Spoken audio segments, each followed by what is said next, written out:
ਇਹ ਬੀਜੇਪੀ ਦਾ ਕੰਮ ਕੀਤਾ ਗਿਆ, ਬੀਜੇਪੀ ਨੇ ਕਿਹਾ ਐਸਐਸਐਮ ਬਣੀ ਆ, ਜਦ ਤੱਕ ਸਪਸ਼ਟ ਨਹੀਂ ਕਰੋਗੇ ਫਿਰ ਕਿੱਦਾਂ ਤੁਸੀਂ ਕਹਿ ਪਾਓਗੇ ਕਿਹੜੇ ਲੋਕ ਸੀ ਉਹ ਜਿਨ੍ਹਾਂ ਨੇ ਪ੍ਰੈਸ਼ਰ ਬਣਾਇਆ? ਹਾਂ ਯਾਰ ਇਹ ਤੇ ਜੱਗ ਜਾ ਰਿਹਾ ਕਿ ਬਾਈ ਯੂਨੀਅਨਾਂ ਸੀਗੀਆਂ।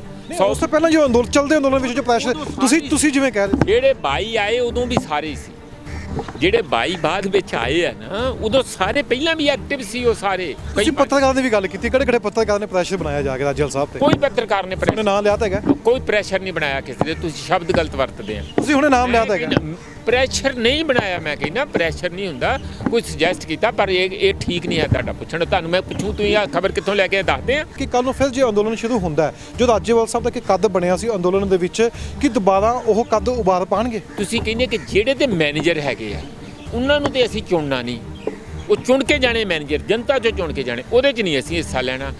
ਕੱਲ ਜਦੋਂ ਮੈਨੇਜਮੈਂਟ ਤੁਹਾਡੇ ਜੁੰਡਿਆਂ ਤੋਂ ਫੜਦੀ ਆ, ਕੁੱਟਦੀ ਆ, ਮਾਰਦੀ ਆ, ਸੜਕਾਂ 'ਤੇ ਘੜੀਸਦੀ ਆ, ਜਦੋਂ ਤੁਸੀਂ ਨਾਅਰੇ ਲਾਉਂਦੇ ਆ, ਫਿਰ ਕਹਿੰਦੇ ਹਾਏ ਓਏ ਮਾਰਤਾ, ਹਾਏ ਓਏ ਮਾਰਤਾ। ਕੀ ਇਹ ਦੋਵਾਂ ਗੱਲਾਂ ਦੇ ਵਿੱਚ ਤੁਹਾਨੂੰ ਸਤਰਕ ਰਹਿ ਕੇ ਹਿੱਸਾ ਨਹੀਂ ਲੈਣਾ ਚਾਹੀਦਾ?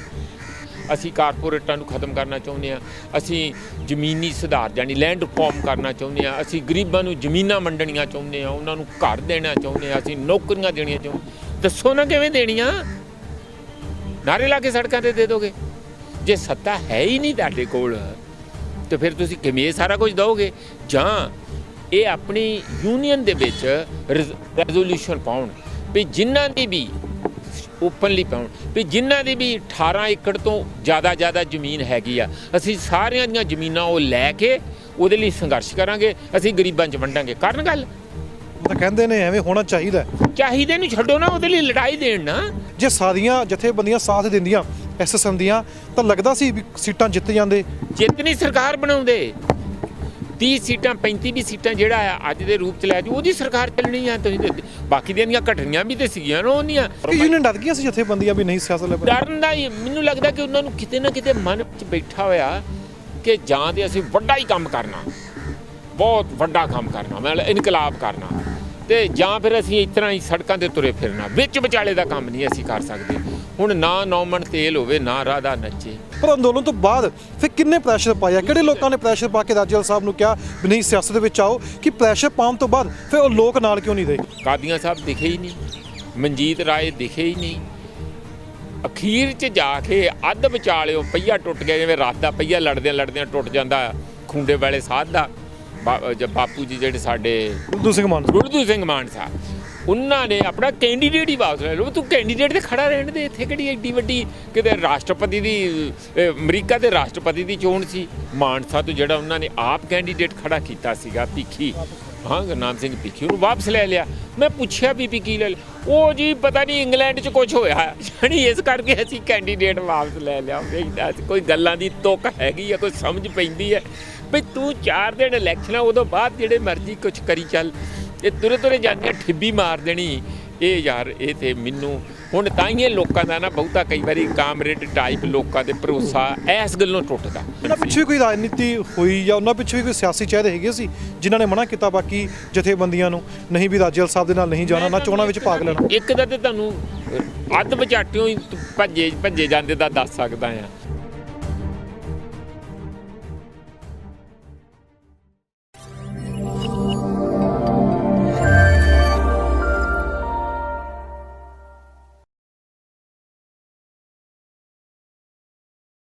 ਚੋਣਾਂ ਹੋ ਚੁੱਕੀਆਂ ਨੇ, ਹੁਣ ਸੱਤਾ ਵਿੱਚ ਕਿਸ ਦੀ ਸਰਕਾਰ ਆਊਗੀ ਇਹ 10 ਮਾਰਚ ਨੂੰ ਪਤਾ ਲੱਗੇਗਾ।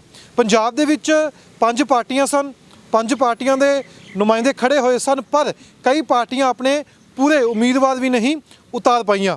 ਅੱਜ ਗੱਲਬਾਤ ਕਰਾਂਗੇ ਐਸਐਸਐਮ ਦੀ, ਸੰਯੁਕਤ ਸਮਾਜ ਮੋਰਚਾ, ਜੋ ਕਿ ਕਿਸਾਨ ਅੰਦੋਲਨ ਚੱਲਦਾ ਪਿਆ ਸੀ, ਕਿਸਾਨ ਦਿੱਲੀ ਦੀਆਂ ਬਰੂਹਾਂ 'ਤੇ ਬੈਠੇ ਸੀ। ਉਸ ਤੋਂ ਬਾਅਦ ਜਦੋਂ ਅੰਦੋਲਨ ਖਤਮ ਹੋ ਜਾਂਦਾ ਤਾਂ ਇੱਕ ਮੋਰਚਾ ਬਣਦਾ ਜਿਸ ਨੂੰ ਸੰਯੁਕਤ ਸਮਾਜ ਮੋਰਚਾ ਕਿਹਾ ਜਾਂਦਾ। ਬਲਵੀਰ ਸਿੰਘ ਰਾਜੇਵਾਲ ਇਸ ਦੇ ਸੀਐਮ ਦੇ ਉਮੀਦਵਾਰ ਹੁੰਦੇ ਨੇ ਤੇ ਸਾਡੇ ਨਾਲ ਮੌਜੂਦ ਨੇ ਪ੍ਰੋਫੈਸਰ ਮਨਜੀਤ ਸਿੰਘ ਜੋ ਐਸਐਸਐਮ ਨਾਲ ਜੁੜੇ। ਉਸ ਤੋਂ ਬਾਅਦ ਲਗਾਤਾਰ ਮੀਟਿੰਗਾਂ ਵੀ ਕੀਤੀਆਂ, ਪ੍ਰੈਸ ਕਾਨਫਰੰਸ ਵੀ ਕੀਤੀਆਂ ਤੇ ਜ਼ਿਕਰ ਕਰਦੇ ਆਏ ਜੇ ਕਿਸਾਨਾਂ ਦੀ ਪਾਰਟੀ ਨਹੀਂ ਚੁਣੋਗੇ ਤਾਂ ਫਿਰ ਕਿਸ ਦੀ ਪਾਰਟੀ ਤੇ ਮੋਹਰ ਲਗਾਓਗੇ। ਤਾਂ ਸਾਡੇ ਨਾਲ ਖੁਦ ਪ੍ਰੋਫੈਸਰ ਮਨਜੀਤ ਸਿੰਘ ਮੌਜੂਦ ਨੇ, ਚਰਚਾ ਇਹਨਾਂ ਨਾਲ ਕਰਾਂਗੇ। ਸਰ ਬਹੁਤ ਸਵਾਗਤ ਹੈ ਪੰਜਾਬ ਨਿਊਜ਼। ਬਹੁਤ ਬਹੁਤ ਧੰਨਵਾਦ ਜੀ। ਸਰ ਪਹਿਲਾ ਸਵਾਲ ਇਹ ਹੈ ਕਿ 5 ਪਾਰਟੀਆਂ ਆਪਾਂ ਜੇ ਪਹਿਲਾਂ ਦੇਖੀਏ 17 ਤੋਂ ਪਹਿਲਾਂ ਦੋ ਪਾਰਟੀਆਂ ਹੁੰਦੀ ਸੀ ਰਵਾਇਤੀ, ਇੱਕ ਕਾਂਗਰਸ ਤੇ ਇੱਕ ਅਕਾਲੀ ਦਲ, ਫਿਰ ਆਮ ਆਦਮੀ ਪਾਰਟੀ ਆਉਂਦੀ ਹੈ 17 ਦੇ ਵਿੱਚ, ਤੁਸੀਂ ਉੱਥੇ ਵੀ ਹੁੰਦੇ ਹੋ। ਉਸ ਤੋਂ ਪਹਿਲਾਂ ਦੀ ਗੱਲ ਕਰੀਏ, ਤੁਸੀਂ ਸਵਰਾਜ ਪਾਰਟੀ ਬਣਾਉਂਦੇ ਹੋ, ਉਦੋਂ ਵੀ ਤੁਸੀਂ ਇਨਕਲਾਬ ਦੀ ਗੱਲ ਕੀਤੀ, ਇੱਕ ਨਵਾਂ ਪੰਜਾਬ ਦੀ ਗੱਲ ਕੀਤੀ, ਉਸ ਵਿੱਚ ਵੀ ਫੇਲ ਹੋ ਜਾਂਦੇ ਹੋ। ਐਸਐਸਐਮ ਪਾਰਟੀ ਵਿੱਚ ਜਾਣ ਦਾ ਤੁਹਾਡਾ ਕਾਰਨ ਕੀ ਸੀ? ਸਾਡੀ ਵਜ੍ਹਾ ਨਾਲ ਨਹੀਂ ਫੇਲ ਹੁੰਦੀਆਂ, ਕਿ ਅਸੀਂ ਫੇਲ ਕਰਨ ਲਈ ਤੇ ਨਹੀਂ ਜਾਂਦੇ। ਅਸੀਂ ਤੇ ਵਿਜੇ ਜਾਣਦੇ ਹਾਂ ਕਿ ਜਿੱਥੇ ਵੀ ਕੋਈ ਜੈਨੂਅਨ ਲੋਕਾਂ ਨੂੰ ਉਮੀਦ ਜਾਗਦੀ ਹੈ ਤਾਂ ਅਸੀਂ ਉਹਦੇ ਵਿੱਚ ਉਹਨਾਂ ਨੂੰ ਥੋੜ੍ਹਾ ਹੱਲਾਸ਼ੇਰੀ ਦੇਣ ਲਈ ਜਾਂਦੇ ਹਾਂ। ਔਰ ਜਿਸ ਤਰ੍ਹਾਂ ਤੁਸੀਂ ਮਨਪ੍ਰੀਤ ਵਾਲੀ ਭੁੱਲ ਗਏ, PPP, ਉਹਦੇ ਵਿੱਚ ਵੀ ਅਸੀਂ ਐਕਟਿਵਲੀ ਕੰਮ ਕੀਤਾ ਸੀਗਾ। ਯਾਦ ਹੈ ਮਨਪ੍ਰੀਤ ਨੂੰ? ਮੈਂ ਯੂਨੀਵਰਸਿਟੀ ਦੇ ਵਿੱਚ ਉਦੋਂ ਐਜ਼ ਅ ਟੀਚਰ ਲੀਡਰ ਵੱਡਾ ਇਕੱਠ ਹਾਲ 'ਚ ਕਰਾਇਆ ਸੀ, ਮਨਪ੍ਰੀਤ ਨੂੰ ਬੁਲਾਇਆ ਸੀ ਸਾਰੀ ਸਰਕਾਰ ਦੇ ਵਿਰੁੱਧ। ਉਦੋਂ ਬਾਅਦ ਆਪ ਆਈ, ਅਸੀਂ 14 'ਚ ਇਹਨਾਂ ਨੂੰ ਦੇਖਿਆ ਵੀ ਵਾਹਵਾ ਲੋਕ ਚਾਹੁੰਦੇ ਆ ਅਤੇ ਇਹ ਕੰਮ ਚੰਗਾ ਹੋਣਾ ਚਾਹੀਦਾ। ਬੰਦੇ ਵੀ ਚੰਗੇ ਸੀ ਉਹਨਾਂ 'ਚ ਉਦੋਂ ਕਾਫੀ, ਪਰ ਇਹਨੇ ਪੈਂਦਿਆਂ ਸੱਟੇ ਹੀ ਸਾਰੇ ਕੱਢ ਦਿੱਤੇ। ਸਾਨੂੰ ਪਤਾ ਲੱਗ ਗਿਆ ਵੀ ਇਹ ਵੀ ਠੱਗ ਟੋਲਾ ਹੀ ਹੈ। ਹੁਣ ਜੇ ਬੰਦੇ ਧੋਖਾ ਦੇ ਜਾਣ ਬਾਰ-ਬਾਰ, ਹੈ ਨਾ, ਅਤੇ ਅਸੀਂ ਗਏ ਇਹਨਾਂ ਕਰਕੇ ਨਹੀਂ, ਕੇਜਰੀਵਾਲ ਕਰਕੇ ਨਹੀਂ ਸੀਗੇ, ਉਹਦਾ ਪਤਾ ਸੀ ਸਾਨੂੰ, ਪਰ ਕਾਫੀ ਵੱਡੀ ਮੈਜੋਰਿਟੀ ਉਹਨਾਂ ਬੰਦਿਆਂ ਦੀ ਸੀ ਜਿਹੜੇ ਜੈਨੂਅਨ ਸੀ। ਮੈਂ ਪ੍ਰਸ਼ਾਂਤ ਭੂਸ਼ਣ, ਜੋਗਿੰਦਰ ਯਾਦਵ, ਸ਼ਾਂਤੀ ਭੂਸ਼ਣ, ਕਈ ਪ੍ਰੋਫੈਸਰ ਸੀ JNU ਦੇ, ਦਿੱਲੀ ਯੂਨੀਵਰਸਿਟੀ ਦੇ, ਹੋਰ ਬਹੁਤ ਸਾਰੇ ਸੀ, ਮੇਧਾ ਪਾਟਕਰ ਵੀ ਵਿੱਚ ਆਈ ਸੀ। ਉਹ ਸਾਰਿਆਂ ਨੂੰ ਫਿਰ ਇਹਨੇ ਬਾਹਰ ਦਾ ਰਸਤਾ ਦਿਖਾਇਆ। ਗਾਂਧੀ ਬਾਹਰ ਉਦੋਂ ਹੀ ਆ ਗਿਆ ਫੱਟ ਦੇਣੀ, ਜਦੋਂ ਬਾਕੀ ਦੇ ਕੀਤੇ ਧਰਮਵੀਰ ਗਾਂਧੀ ਵੀ ਪ੍ਰੋਟੈਸਟ ਕੀਤਾ ਉਹਨੇ ਡਟ ਕੇ, ਅਤੇ ਇਹਨਾਂ ਨੇ ਉਹਨੂੰ ਸਸਪੈਂਡ ਰੱਖਿਆ। ਕਹਿਣ ਦਾ ਮਤਲਬ ਹੈ ਕਿ ਅਸੀਂ ਫੇਲ ਨਹੀਂ, ਅਸੀਂ ਤਾਂ ਕਾਮਯਾਬ ਕਰਨ ਜਾਂਦੇ ਇਹੋ ਜਿਹੀ ਮੂਵਮੈਂਟ ਨੂੰ। ਪਰ ਉਹ ਹਾਲਾਤ ਕਈ ਵਾਰੀ ਇਹੋ ਜਿਹੇ ਹੁੰਦੇ ਆ ਕਿ ਜਿੱਥੇ ਤੁਸੀਂ ਉਹ ਸਾਰੇ ਜੋ ਮਨਸ਼ਾ ਤੁਹਾਡੀ ਆ, ਜਾਂ ਤਾਂ ਲੋਕਾਂ ਨੂੰ ਇਕੱਠੇ ਨਹੀਂ ਰੱਖ ਪਾਉਂਦੇ ਜਾਂ ਲੀਡਰਾਂ ਨੂੰ ਇਕੱਠੇ ਨਹੀਂ ਰੱਖ ਪਾਉਂਦੇ। ਇਸ ਵਾਰੀ ਵੀ ਦੇਖੋ, ਇਹਦੇ 'ਚ ਤਾਂ ਕੋਈ ਦੋ ਰਾਹ ਨਹੀਂ ਹੈ ਕਿ ਪੰਜਾਬ ਦੇ ਲੋਕ ਚਾਹੁੰਦੇ ਸੀਗੇ ਇਹ ਮੈਦਾਨ 'ਚ ਆਉਣ। ਨਹੀਂ, ਮੇਰਾ ਸਵਾਲ ਉਸ ਤੋਂ ਪਹਿਲਾਂ ਇੱਕ ਇਹ ਹੈ ਕਿ ਐਸਐਸਐਮ ਬਣਦਾ, ਐਸਐਸਐਮ ਬਣਨ ਤੋਂ ਪਹਿਲਾਂ ਕਈ ਜੋ ਦਿੱਲੀ ਦੇ ਬਰੂਹਾਂ ਦੇ ਉੱਤੇ ਲੋਕ ਬੈਠੇ ਸੀ, ਚੜੂਨੀ ਸਾਹਿਬ ਵੀ ਕਹਿੰਦੇ ਨੇ ਕਿ ਸਾਨੂੰ ਮਿਸ਼ਨ ਪੰਜਾਬ ਲੈ ਕੇ ਆਉਣਾ ਚਾਹੀਦਾ, ਪੰਜਾਬ ਬਾਰੇ ਸੋਚਣਾ ਚਾਹੀਦਾ, ਉਹਨਾਂ ਨੂੰ ਸਸਪੈਂਡ ਕੀਤਾ ਜਾਂਦਾ ਕੁਝ ਸਮੇਂ ਵਾਸਤੇ। ਫਿਰ ਰਾਜੇਵਾਲ ਸਾਹਿਬ ਜਾਂ ਬਾਕੀ ਜੋ ਯੂਨੀਅਨ ਨੇ, ਜਥੇਬੰਦੀਆਂ ਨੇ, ਉਹ ਕਿਉਂ ਕੁੱਦ ਪੈਂਦੀਆਂ ਨੇ ਐਸਐਸਐਮ ਦੇ ਵਿੱਚ? ਕਿ ਕਾਹਲੀ ਕਰ ਦਿੱਤੀ ਗਈ ਹੈ ਕਿ ਜ਼ਰੂਰੀ ਸੀ ਕਿ ਹੁਣੇ ਹੀ ਆਉਣਾ ਪੈਣਾ ਸੀ? ਨਹੀਂ, ਬੜੀ ਸਾਫ਼ ਗੱਲ ਹੈਗੀ ਹੈ। ਇਹਦੇ ਬਾਰੇ ਜਿੰਨਾ ਸੋਲਿਡ ਜਵਾਬ ਮੈਂ ਤੁਹਾਨੂੰ ਦੇ ਸਕਦਾ, ਕੋਈ ਨਹੀਂ ਦੇ ਸਕਦਾ।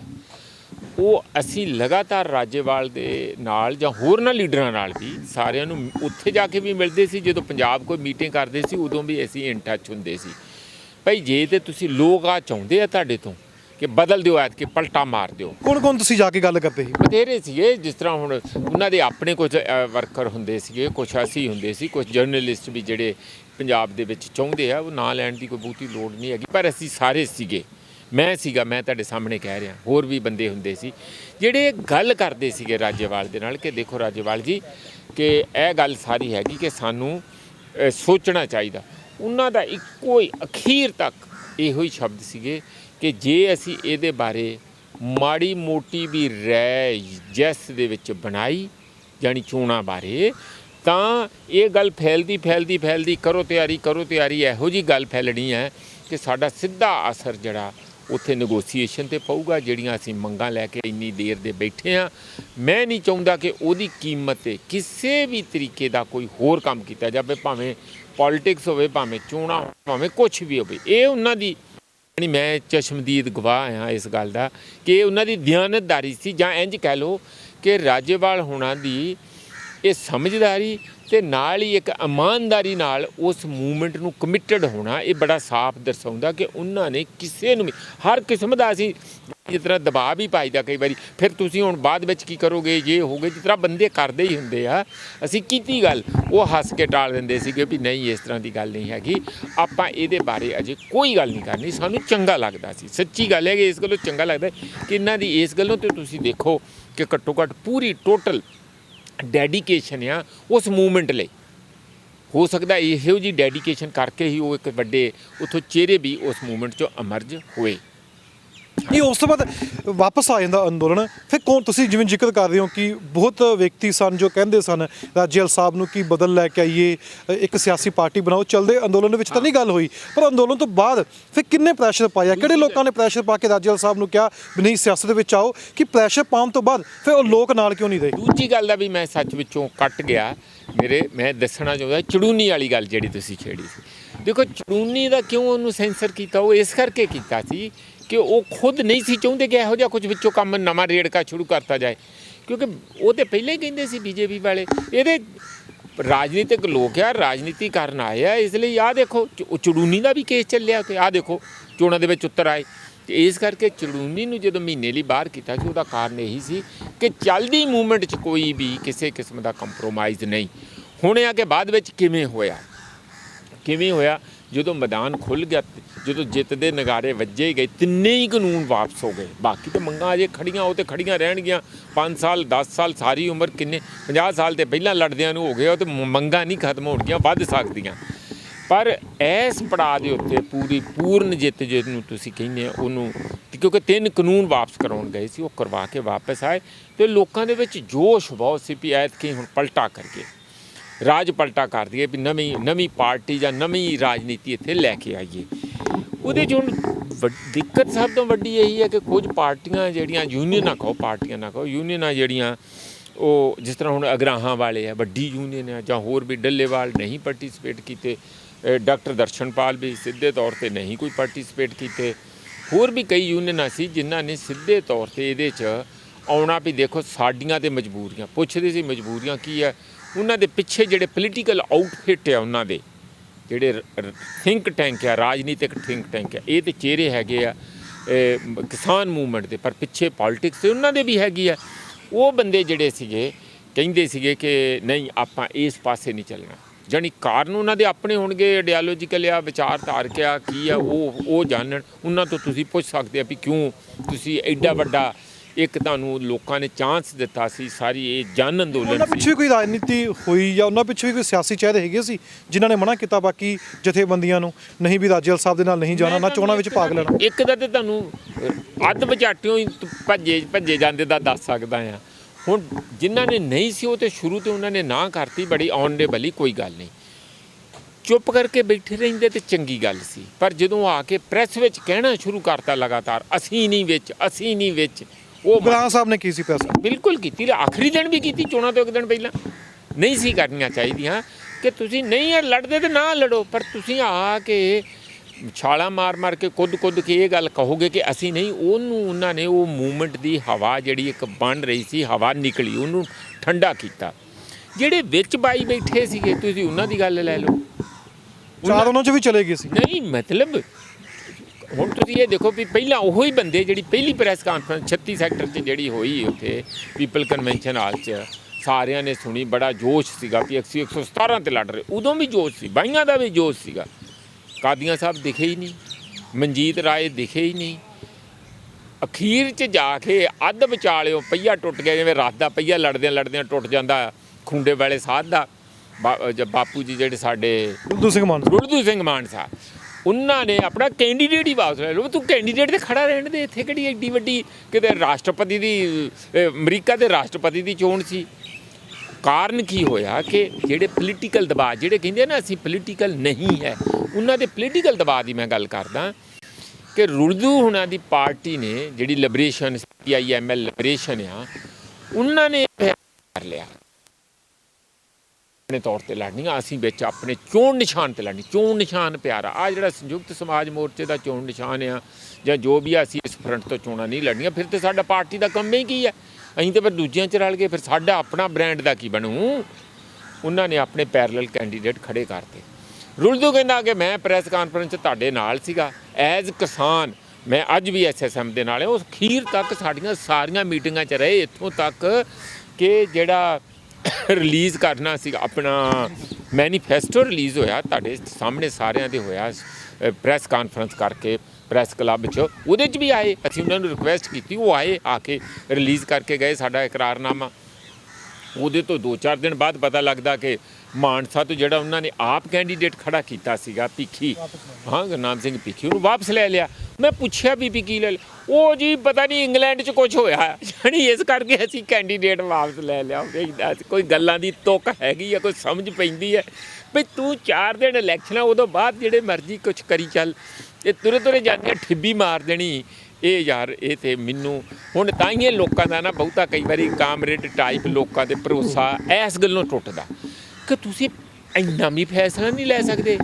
ਕਿੱਡੀਆਂ ਸਟੇਕਸ ਕੀ ਸੀਗੀਆਂ, ਹੋਇਆ ਇੰਝ ਹੈ ਕਿ ਉਹ ਜਿਹੜੀ ਯੂਨੀਅਨ ਦੇ ਸਿਰ 'ਤੇ ਜਿਨ੍ਹਾਂ ਦੇ ਪ੍ਰਧਾਨ ਸੀ ਰੁਲਦੂ ਸਿੰਘ ਮਾਨਸਾ, ਉਹਨਾਂ ਨੇ 2 ਦਿਨ ਪਹਿਲਾਂ ਉਹਦੇ ਤੋਂ ਇਹ ਫੈਸਲਾ ਲੈਣ ਤੋਂ ਆਪਣੇ 4 ਜ਼ਿਲ੍ਹੇ ਬਾਗੀ ਹੋ ਗਏ। ਉਹਦੇ ਕਹਿੰਦੇ ਉਹ ਅਸੀਂ ਨਹੀਂ ਤੇਰੇ ਨਾਲ, ਅਸੀਂ ਫਿਰ ਤੈਨੂੰ ਪ੍ਰਧਾਨ ਨਹੀਂ ਮੰਨਦੇ। ਜਦੋਂ ਥੱਲੇ ਕਮਾਂਡ, ਫਿਰ ਉਹਨੇ ਕਿਹਾ ਫਿਰ ਮੈਂ ਤੇ ਤੁਹਾਡੇ ਨਾਲ ਹੀ ਹਾਂ। ਅੱਛਾ ਸਰ, ਇੱਕ ਬਹੁਤ ਅਹਿਮ ਸਵਾਲ ਹੈ, ਸ਼ਾਇਦ ਤੁਸੀਂ ਜਿਵੇਂ ਕਹਿ ਰਹੇ ਕਿ ਤੁਹਾਨੂੰ ਸਾਰਾ ਸੱਚ ਪਤਾ ਹੈ, ਕਿਹੜੇ ਕਿਹੜੇ ਲੋਕਾਂ ਨੇ ਪ੍ਰੈਸ਼ਰ ਬਣਾਇਆ ਸੀ ਰਾਜੇਵਾਲ ਸਾਹਿਬ ਉੱਤੇ ਵੀ ਸਿਆਸਤ ਵਾਲੇ ਪਾਸੇ ਚੱਲੋ? ਤੁਸੀਂ ਪੱਤਰਕਾਰਾਂ ਦਾ ਵੀ ਨਾਮ ਲੈ ਰਹੇ ਹੋ, ਹੋਰ ਕਿਹੜੇ ਕਿਹੜੇ ਸ਼ਖਸ ਸੀ? ਕਿਉਂਕਿ ਲੋਕ ਜਾਣਨਾ ਚਾਹੁੰਦੇ ਨੇ, ਹੱਲੇ ਵੀ ਲੋਕਾਂ ਵਿੱਚ ਇਹ ਦੁਵਿਧਾ ਹੈ ਕਿ ਨਹੀਂ ਇਹ ਬੀਜੇਪੀ ਦਾ ਕੰਮ ਕੀਤਾ ਗਿਆ, ਬੀਜੇਪੀ ਨੇ ਕਿਹਾ ਐਸਐਸਐਮ ਬਣੀ ਆ। ਜਦ ਤੱਕ ਸਪਸ਼ਟ ਨਹੀਂ ਕਰੋਗੇ ਫਿਰ ਕਿੱਦਾਂ ਤੁਸੀਂ ਕਹਿ ਪਾਓਗੇ ਕਿਹੜੇ ਲੋਕ ਸੀ ਉਹ ਜਿਨ੍ਹਾਂ ਨੇ ਪ੍ਰੈਸ਼ਰ ਬਣਾਇਆ? ਯਾਰ ਇਹ ਤੇ ਜੱਗ ਜਾ ਰਿਹਾ ਕਿ 22 ਯੂਨੀਅਨਾਂ ਸੀਗੀਆਂ। ਉਸ ਤੋਂ ਪਹਿਲਾਂ ਜੋ ਚੱਲਦੇ ਅੰਦੋਲਨ ਵਿੱਚ ਜੋ ਪ੍ਰੈਸ਼ਰ ਤੁਸੀਂ ਜਿਵੇਂ ਕਹਿ ਰਹੇ ਜਿਹੜੇ 22 ਆਏ ਉਦੋਂ ਵੀ ਸਾਰੇ ਸੀ, ਜਿਹੜੇ 22 ਬਾਅਦ ਵਿੱਚ ਆਏ ਆ ਨਾ ਉਦੋਂ ਸਾਰੇ ਪਹਿਲਾਂ ਵੀ ਐਕਟਿਵ ਸੀ। ਉਹ ਸਾਰੇ ਬਾਹਰੋਂ ਕੌਣ ਪ੍ਰੈਸ਼ਰ ਬਣਾ ਰਿਹਾ ਸੀ? ਕੌਣ ਬਾਹਰੋਂ ਵੀ ਸਿਆਸਤ ਵਿੱਚ ਆਓ ਰਾਜੇਵਾਲ ਸਾਹਿਬ ਨੂੰ ਕੌਣ ਕਹਿ ਰਿਹਾ ਸੀ ਬਾਹਰੋਂ? ਨਹੀਂ, ਉਹਨਾਂ ਦੇ ਆਪਣੇ ਆਪਣੇ ਬੰਦੇ, ਹਰ ਯੂਨੀਅਨ ਦੇ ਬੰਦੇ ਸੀਗੇ। ਕੁਝ ਹੋਰ ਪ੍ਰੈਸ਼ਰ ਨਹੀਂ ਸੀ ਬਣਾ ਰਹੇ। ਇਹ ਕਹਿ ਰਹੇ ਸੀ ਵੀ ਇਹਦਾ ਜਵਾਬ ਕੀ ਹੈ ਜਦੋਂ ਲੋਕ ਸਾਨੂੰ ਕਹਿੰਦੇ ਆ ਕਿ ਐਡੇ ਵੱਡੇ ਮੋਮੈਂਟਮ ਤੋਂ ਬਾਅਦ ਪ੍ਰੈਸ਼ਰ ਨਹੀਂ ਹੈ ਕੋਈ। ਉਹਨਾਂ ਨੂੰ ਪ੍ਰੈਸ਼ਰਾਈਜ਼ ਕੌਣ ਕਰੂਗਾ? ਲੀਡਰਾਂ ਨੂੰ ਪ੍ਰੈਸ਼ਰਾਈਜ਼ ਕੌਣ ਕਰੂਗਾ? ਪਰਸੂਏਡ ਕਹਿ ਲਓ ਤੁਸੀਂ, ਜਾਂ ਉਹਨਾਂ ਨੂੰ ਇੱਕ ਸੁਜੈਸਟਿਵ ਢੰਗ ਨਾਲ ਕਹਿੰਦੇ ਸੀਗੇ ਕਿ ਦੇਖੋ ਹੁਣ ਜਿਸ ਤਰ੍ਹਾਂ IAS ਆ, ਆਪਣੇ ਜਨਰਲ ਤੋਂ ਉਹਨਾਂ ਬਾਹਰ SSM ਦੇ ਹੱਕ ਦੇ ਵਿੱਚ ਕਿੰਨੀਆਂ ਸਟੇਟਮੈਂਟਾਂ ਦਿੱਤੀਆਂ, ਇੱਥੋਂ ਤੱਕ ਕਿ ਇੱਕ ਉਹ ਵੀ ਦਿੱਤਾ। ਉਹ ਬੰਦੇ ਸਾਰੇ ਲਗਾਤਾਰ ਇਨ ਟੱਚ ਸੀ ਇਹਨਾਂ ਸਾਰੇ ਲੀਡਰਾਂ ਦੇ, ਇਕੱਲਾ ਰਾਜੇਵਾਲ ਦੇ ਨਾਲ ਨਹੀਂ। ਮੈਂ ਤਾਂ ਕਹਿ ਰਿਹਾ, ਮੈਂ ਰਾਜੇਵਾਲ ਦਾ ਤੁਸੀਂ ਨਾਂ ਲਿਆ ਕਰਕੇ ਕਹਿ ਰਿਹਾ ਵੀ ਰਾਜੇਵਾਲ ਦੇ ਬਾਰੇ ਵੀ, ਰਾਜੇਵਾਲ ਇੱਕ ਇਹੋ ਜਿਹੇ ਲੀਡਰ ਸੀ ਜਿਨ੍ਹਾਂ ਨੇ ਇਸ ਗੱਲ ਨੂੰ ਸ਼ੁਰੂ ਤੋਂ ਐਂ ਕਾਂਟਾ ਫੇਰਿਆ ਵੀ ਨਾ ਮੇਰੇ ਨਾਲ ਇਹ ਗੱਲ ਨਹੀਂ ਕਰਨੀ, ਹੋਰ ਮਾਰ। ਬਾਕੀ ਦੇ ਲੀਡਰ ਵੀ ਪ੍ਰਾਈਵੇਟਲੀ ਇਹ ਗੱਲਾਂ ਉਹਨਾਂ ਦੇ ਮਨ ਵਿੱਚ ਸੀਗੀਆਂ, ਜਿਹੜੇ 22 ਬਾਅਦ 'ਚ ਇਕੱਠੇ ਹੋਏ। ਇੱਕ ਤਾਂ ਅਚਾਨਕ ਥੋੜ੍ਹੀ ਇਕੱਠੇ ਹੋ ਗਏ, ਉਹਨਾਂ ਦੇ ਮਨ 'ਚ ਕਿਸੇ ਪੱਧਰ 'ਤੇ ਇਹ ਗੱਲ ਸੀਗੀ ਕਿ ਆਪਾਂ ਜਿਹੜਾ ਲੋਕ ਆਭਾਰ ਪੰਜਾਬ ਦੇ ਵਿੱਚ ਹੈਗਾ, ਇਸ ਨੂੰ ਅਸੀਂ ਇੱਕ ਰਾਜਨੀਤਿਕ ਸ਼ਕਤੀ ਦੇ ਤੌਰ 'ਤੇ ਇਕੱਠੇ ਕਰਕੇ ਤੇ ਅਸੀਂ ਪੰਜਾਬ ਦੇ ਵਿੱਚ ਕੋਈ ਤਬਦੀਲੀ ਲਿਆਉਣ ਦੇ ਲਈ ਇਸ ਮੌਕੇ ਨੂੰ ਵਰਤਣਾ ਚਾਹੀਦਾ। ਹੁਣ ਸਵਾਲ ਦਿੱਕਤ ਦੀ ਗੱਲ ਹੈ ਕਿ ਉਹ ਵੀ ਸਾਰੇ ਜਿਹੜੇ ਆ ਇਕੱਠੇ ਨਹੀਂ ਰਹੇ। ਉਹਨਾਂ 'ਚ ਕਈ ਪੱਤਰਕਾਰਾਂ ਨੇ ਵੀ ਗੱਲ ਕੀਤੀ, ਕਿਹੜੇ ਕਿਹੜੇ ਪੱਤਰਕਾਰ ਨੇ ਪ੍ਰੈਸ਼ਰ ਬਣਾਇਆ ਜਾ ਕੇ ਰਾਜੇਵਾਲ ਸਾਹਿਬ ਤੇ? ਕੋਈ ਪੱਤਰਕਾਰ ਨੇ ਨਾਂ ਲਿਆ ਤਾਂ ਹੈਗਾ? ਕੋਈ ਪ੍ਰੈਸ਼ਰ ਨਹੀਂ ਬਣਾਇਆ ਕਿਸੇ ਦੇ, ਤੁਸੀਂ ਸ਼ਬਦ ਗਲਤ ਵਰਤਦੇ ਆ। ਤੁਸੀਂ ਹੁਣੇ ਨਾਮ ਲਿਆ ਤਾਂ ਹੈਗਾ? ਪ੍ਰੈਸ਼ਰ ਨਹੀਂ ਬਣਾਇਆ, ਮੈਂ ਕਹਿੰਦਾ ਪ੍ਰੈਸ਼ਰ ਨਹੀਂ ਹੁੰਦਾ, ਕੋਈ ਸੁਜੈਸਟ ਕੀਤਾ, ਪਰ ਇਹ ਠੀਕ ਨਹੀਂ ਹੈ ਤੁਹਾਡਾ ਪੁੱਛਣ। ਤੁਹਾਨੂੰ ਮੈਂ ਪੁੱਛੂੰ ਤੁਸੀਂ ਆਹ ਖਬਰ ਕਿੱਥੋਂ ਲੈ ਕੇ ਦੱਸਦੇ ਆ? ਮੈਂ ਤੁਸੀਂ ਦੱਸੋਗੇ, ਮੈਂ ਤੁਹਾਨੂੰ ਪੁੱਛਾਂ ਵੀ ਆਹ ਖਬਰ ਕਿਹਨੇ ਦਿੱਤੀ ਹੈ? ਤੁਹਾਡਾ ਰਾਈਟ ਹੈ ਦੱਸਣਾ ਜਾਂ ਨਹੀਂ ਦੱਸਣਾ, ਹੋਰ ਗੱਲ ਕਰੋ। ਅੱਛਾ, ਹੁਣ ਇੱਕ ਅਹਿਮ ਸਵਾਲ ਹੈ ਕਿ ਹੁਣ ਅੱਗੇ ਜਾ ਕੇ ਜਿਸ ਤਰੀਕੇ ਨਾਲ ਚਲੋ ਚੋਣਾਂ ਵਿੱਚ ਆ ਗਏ, ਚੋਣਾਂ ਵਿੱਚ ਕੋਈ ਵੀ ਸ਼ਖਸ ਆ ਸਕਦਾ, ਸਭ ਨੂੰ ਆਜ਼ਾਦੀ ਆਪਣੀ, ਕੋਈ ਸਿਆਸੀ ਪਾਰਟੀ ਲੈ ਕੇ ਆਵੇ, ਕੋਈ ਕਿਸ ਤਰੀਕੇ ਨਾਲ ਮਰਜ਼ੀ ਲੈ ਕੇ ਆਵੇ। ਹੁਣ ਅਹਿਮ ਸਵਾਲ ਹੈ ਕਿ ਕੱਲ੍ਹ ਨੂੰ ਫਿਰ ਜੇ ਅੰਦੋਲਨ ਸ਼ੁਰੂ ਹੁੰਦਾ ਹੈ, ਜੋ ਰਾਜੇਵਾਲ ਸਾਹਿਬ ਦਾ ਇੱਕ ਕੱਦ ਬਣਿਆ ਸੀ ਅੰਦੋਲਨ ਦੇ ਵਿੱਚ, ਕਿ ਦੁਬਾਰਾ ਉਹ ਕੱਦ ਉਭਾਰ ਪਾਉਣਗੇ? ਕੱਦ ਵਧਿਆ, ਕੱਦ ਘਟਿਆ ਨਹੀਂ ਹੈਗਾ। ਇੱਕ ਮੈਨੂੰ ਇਹ ਗੱਲ ਦੱਸੋ ਕਿ ਕੀ ਜਿਹੜੇ ਬੰਦੇ ਕਹਿੰਦੇ ਅਸੀਂ ਰਾਜਨੀਤਿਕ ਨਹੀਂ, ਇਹ ਕਹਿਣਾ ਰਾਜਨੀਤੀ ਨਹੀਂ ਹੈਗੀ? ਤੁਹਾਡੇ ਸਟੇਟ ਕੀ ਹੈ? ਸਟੇਟ ਸਮਾਜ ਦੀ ਇੱਕ ਮੈਨੇਜਰ ਹੈਗੀ ਆ। ਤੁਸੀਂ ਕਹਿੰਦੇ ਕਿ ਜਿਹੜੇ ਤੇ ਮੈਨੇਜਰ ਹੈਗੇ ਆ ਉਹਨਾਂ ਨੂੰ ਤੇ ਅਸੀਂ ਚੁਣਨਾ ਨਹੀਂ, ਉਹ ਚੁਣ ਕੇ ਜਾਣੇ ਮੈਨੇਜਰ, ਜਨਤਾ 'ਚੋਂ ਚੁਣ ਕੇ ਜਾਣੇ, ਉਹਦੇ 'ਚ ਨਹੀਂ ਅਸੀਂ ਹਿੱਸਾ ਲੈਣਾ। ਕੱਲ੍ਹ ਜਦੋਂ ਮੈਨੇਜਮੈਂਟ ਤੁਹਾਡੇ ਜੁੰਡਿਆਂ ਤੋਂ ਫੜਦੀ ਆ, ਕੁੱਟਦੀ ਆ, ਮਾਰਦੀ ਆ, ਸੜਕਾਂ 'ਤੇ ਘੜੀਸਦੀ ਆ, ਜਦੋਂ ਤੁਸੀਂ ਨਾਅਰੇ ਲਾਉਂਦੇ ਆ, ਫਿਰ ਕਹਿੰਦੇ ਹਾਏ ਓਏ ਮਾਰਤਾ, ਹਾਏ ਓਏ ਮਾਰਤਾ। ਕੀ ਇਹ ਦੋਵਾਂ ਗੱਲਾਂ ਦੇ ਵਿੱਚ ਤੁਹਾਨੂੰ ਸਤਰਕ ਰਹਿ ਕੇ ਹਿੱਸਾ ਨਹੀਂ ਲੈਣਾ ਚਾਹੀਦਾ? ਇਹ ਅਧਿਕਾਰ ਕਿ ਤੁਸੀਂ ਆਪਣੀ ਮੈਨੇਜਮੈਂਟ ਆਪ ਚੁਣਨੀ ਆ, ਰਾਜਿਆਂ ਦਾ ਰਾਜ ਨਹੀਂ ਹੈਗਾ। ਇਹ ਬੜੀਆਂ ਕੁਰਬਾਨੀਆਂ, ਸੈਂਕੜੇ ਸਾਲਾਂ ਦੀਆਂ ਕੁਰਬਾਨੀਆਂ, ਸ਼ਹੀਦੀਆਂ ਪਾਉਣ ਤੋਂ ਬਾਅਦ ਅਧਿਕਾਰ ਮਿਲਿਆ। ਐਵੇਂ ਥੋੜ੍ਹੀ ਮਿਲ ਗਿਆ ਘਰ ਬੈਠਿਆਂ ਨੂੰ। ਤੁਹਾਨੂੰ ਅੰਗਰੇਜ਼ ਇੱਥੇ ਮਾਰਦੇ ਸੀ, ਜੁੱਤੀਆਂ ਚੋਣਾਂ ਕਰਾਉਂਦੇ ਸੀ। ਇੱਕ ਵਾਰੀ ਚੋਣ ਕਰਾਈ ਲਿਮਟਿਡ ਫਰੈਂਚਾਈਜ਼ ਦੇ ਨਾਲ, ਥੋੜ੍ਹੀਆਂ ਲੋਕਾਂ ਨੂੰ ਕੁਆਲੀਫਾਈਡ ਵੋਟ, ਜਿਹੜਾ ਯੂਨੀਵਰਸਲ ਆ ਉਹ ਸਾਨੂੰ ਆਜ਼ਾਦੀ ਤੋਂ ਬਾਅਦ ਮਿਲਿਆ, ਸਾਰਿਆਂ ਨੂੰ ਵੋਟ ਦਾ ਅਧਿਕਾਰ। ਕਿੰਨੀਆਂ ਕੁਰਬਾਨੀਆਂ, ਕੀ ਤੁਸੀਂ ਉਹਨਾਂ ਸਾਰੇ ਲੋਕਾਂ ਦੀਆਂ ਕੁਰਬਾਨੀਆਂ ਨੂੰ ਡਿਸਰਿਸਪੈਕਟ ਨਹੀਂ ਕਰ ਰਹੇ? ਉਹਨਾਂ ਲਈ ਤੋਹੀਨ ਨਹੀਂ ਹੈਗੀ ਜਿਹੜੇ ਇਤਿਹਾਸ ਨੂੰ ਅਸੀਂ, ਜਿਹੜੀਆਂ ਪੰਜਾਬ ਦੀਆਂ ਇੰਨੀਆਂ ਕੁਰਬਾਨੀਆਂ ਦਾ ਇਹ ਜੇ ਰਾਈਟ ਮਿਲਿਆ, ਆਪਾਂ ਵੈਸੇ ਹੀ ਡਰੀ ਜਾਈਏ ਦਾ ਮਤਲਬ ਮੈਨੂੰ, ਸਾਨੂੰ ਆਪਣੇ ਆਪ 'ਤੇ ਭਰੋਸਾ ਨਹੀਂ, ਸਾਡੀ ਯੂਨੀਅਨਾਂ 'ਤੇ ਭਰੋਸਾ ਨਹੀਂ, ਸਾਡੇ ਲੀਡਰਾਂ 'ਤੇ ਭਰੋਸਾ ਨਹੀਂ ਕਿ ਅਸੀਂ ਇਹਨਾਂ ਦੇ ਵਿੱਚ ਜਾ ਕੇ ਸਾਫ਼ ਸੁਥਰੇ ਰਹਿ ਪਾਵਾਂਗੇ, ਜਾਂ ਅਸੀਂ ਕੋਈ ਸੱਚੀ ਮੁੱਚੀ ਕੋਈ ਵੱਡੀ ਤਬਦੀਲੀ ਕਰ ਪਾਵਾਂਗੇ। ਮੈਨੂੰ ਲੱਗਦਾ ਫਿਰ ਵੀ ਮੈਂ ਕਹਿੰਦਾ ਕੋਈ ਉਹਨਾਂ ਦੀ ਆਪਣੀ ਆਪਣੀ ਮਰਜ਼ੀ ਆ, ਅਲੱਗ-ਅਲੱਗ ਲੋਕ ਅਲੱਗ-ਅਲੱਗ ਢੰਗ ਨਾਲ ਚੱਲ ਰਹੇ ਆ, ਚੱਲੀ ਜਾਣ। ਪਰ ਇਹ ਗੱਲ ਕਹਿਣੀ ਕਿ ਫਲਾਣੇ ਦਾ ਕੱਦ ਘਟ ਗਿਆ, ਹੁਣ ਆ ਨਵਾਂ ਆ ਰਿਹਾ ਕਿ ਸਾਡੀਆਂ ਮੰਗਾਂ ਕੀ ਆ, ਇਹ ਕੁਛ ਉਹਨਾਂ ਯੂਨੀਅਨਾਂ ਨੇ ਜਿਨ੍ਹਾਂ ਨੇ ਚੋਣਾਂ 'ਚ ਨਹੀਂ ਲੱਗ ਗਈਆਂ, ਉਹਨਾਂ ਨੇ ਕੁਝ ਇਹੋ ਜਿਹਾ ਸੋਸ਼ਲ ਮੀਡੀਆ 'ਚ ਤੁਹਾਨੂੰ ਪੜ੍ਹਨ, ਅਸੀਂ ਕਾਰਪੋਰੇਟਾਂ ਨੂੰ ਖਤਮ ਕਰਨਾ ਚਾਹੁੰਦੇ ਹਾਂ, ਅਸੀਂ ਜ਼ਮੀਨੀ ਸੁਧਾਰ ਜਾਣੀ ਲੈਂਡ ਰਿਫੋਰਮ ਕਰਨਾ ਚਾਹੁੰਦੇ ਹਾਂ, ਅਸੀਂ ਗਰੀਬਾਂ ਨੂੰ ਜ਼ਮੀਨਾਂ ਵੰਡਣੀਆਂ ਚਾਹੁੰਦੇ ਹਾਂ, ਉਹਨਾਂ ਨੂੰ ਘਰ ਦੇਣਾ ਚਾਹੁੰਦੇ ਹਾਂ, ਅਸੀਂ ਨੌਕਰੀਆਂ ਦੇਣੀਆਂ ਚਾਹੁੰਦੇ। ਦੱਸੋ ਨਾ ਕਿਵੇਂ ਦੇਣੀਆਂ? ਨਾਅਰੇ ਲਾ ਕੇ ਸੜਕਾਂ ਤੇ ਦੇ ਦੋਗੇ। ਜੇ ਸੱਤਾ ਹੈ ਹੀ ਨਹੀਂ ਤੁਹਾਡੇ ਕੋਲ ਤੇ ਫਿਰ ਤੁਸੀਂ ਕਿਵੇਂ ਇਹ ਸਾਰਾ ਕੁਝ ਦਿਓਗੇ? ਜਾਂ ਇਹ ਆਪਣੀ ਯੂਨੀਅਨ ਦੇ ਵਿੱਚ ਰੈਜ਼ੋਲੂਸ਼ਨ ਪਾਉਣ ਵੀ ਜਿਨ੍ਹਾਂ ਦੀ ਵੀ ਓਪਨਲੀ ਪਾਉਣ ਵੀ ਜਿਨ੍ਹਾਂ ਦੀ ਵੀ 18 ਏਕੜ ਤੋਂ ਜ਼ਿਆਦਾ ਜ਼ਮੀਨ ਹੈਗੀ ਆ, ਅਸੀਂ ਸਾਰਿਆਂ ਦੀਆਂ ਜ਼ਮੀਨਾਂ ਉਹ ਲੈ ਕੇ ਉਹਦੇ ਲਈ ਸੰਘਰਸ਼ ਕਰਾਂਗੇ, ਅਸੀਂ ਗਰੀਬਾਂ 'ਚ ਵੰਡਾਂਗੇ। ਕਰਨ ਗੱਲ ਉਹ ਤਾਂ ਕਹਿੰਦੇ ਨੇ ਐਵੇਂ ਹੋਣਾ ਚਾਹੀਦਾ। ਚਾਹੀਦੇ ਨੂੰ ਛੱਡੋ ਨਾ, ਉਹਦੇ ਲਈ ਲੜਾਈ ਦੇਣ ਨਾ। ਜੇ ਆਪਣਾ ਇਨਕਲਾਬ, ਜੇ ਸੜਕਾਂ 'ਤੇ ਇਨਕਲਾਬ ਕਰਨਾ, ਜੇ ਸੜਕਾਂ 'ਤੇ ਹੀ ਅਸੀਂ ਸਾਰਾ ਕੁਝ ਫੈਸਲੇ ਕਰਨੇ ਆ ਤੇ ਨਹੀਂ ਸੱਤਾ ਦੇ ਵਿੱਚ ਜਿਹੜੀ ਮੈਨੇਜਮੈਂਟ ਗਵਰਨਮੈਂਟ ਹੈ ਉਹਦੇ 'ਚ ਨਹੀਂ ਜਾਣਾ, ਤਾਂ ਫਿਰ ਉਹ ਵੀ ਕਰਕੇ ਦੇਖ ਲੈਣ। ਜੇ ਅੱਧੇ ਨਾ ਭੱਜ ਗਏ ਵਿੱਚੋਂ ਤੇ ਇਹ ਆਗੇ ਜ਼ਮੀਨਾਂ ਲੈਣ, ਪਿੰਡਾਂ 'ਚ ਹੀ ਧੜੇਬੰਦੀ ਸਾਰੀ ਹੋ ਜੂਗੀ, ਇੱਕਦਮ ਫੱਟ ਦੇਣੀ ਜ਼ਮੀਨਾਂ ਵਾਲਿਆਂ ਦੀ ਤੇ ਘੱਟ ਜ਼ਮੀਨਾਂ ਵਾਲਿਆਂ ਦੀਆਂ।